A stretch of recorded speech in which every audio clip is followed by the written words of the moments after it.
Hello बच्चों, let's see the question. Match the columns and find out the correct combination. Column first component, column second percentage of total cellular mass. Lipids 1, nucleic acids 2, protein 5 to 7, iron 70 to 90 and 10 to 15.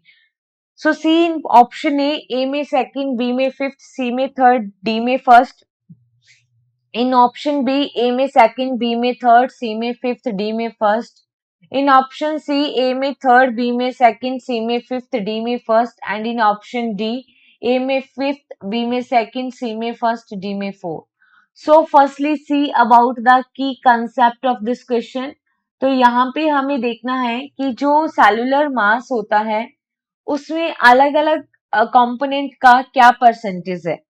तो अगर हम बात करें lipid की, तो lipid जो होता है सेलुलर मास के अंदर, दैट इज अराउंड, लिपिड का परसेंटेज होता है 2%.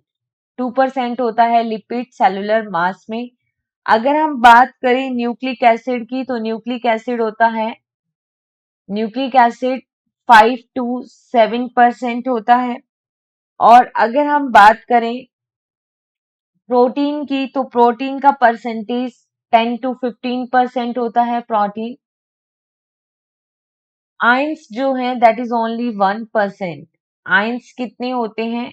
1%. एंड 70 to 90% क्या पाया जाता है? वाटर होता है. 70 to 90% वाटर प्रेजेंट होता है. और अगर कार्बोहाइड्रेट का परसेंटेज देखें तो कार्बोहाइड्रेट होता है 3%. तो यहाँ पे हमें पूछा गया है लिपिड्स, तो लिपिड्स का कितना है? 2%. ए लिपिड्स में आएगा सेकंड 2. ठीक है. न्यूक्लिक एसिड कितने हैं? अभी हमने देखा 5 to 7% होता है, तो बी में आएगा थर्ड. प्रोटीन का percentage 10 to 15 which is in fifth, तो सी में क्या आएगा? फिफ्थ.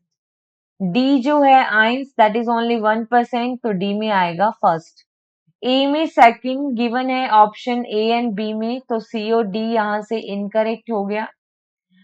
अगर हम बात करें बी में थर्ड है, that is only given in option B, तो यहाँ पे ए भी इनकरेक्ट हो गया.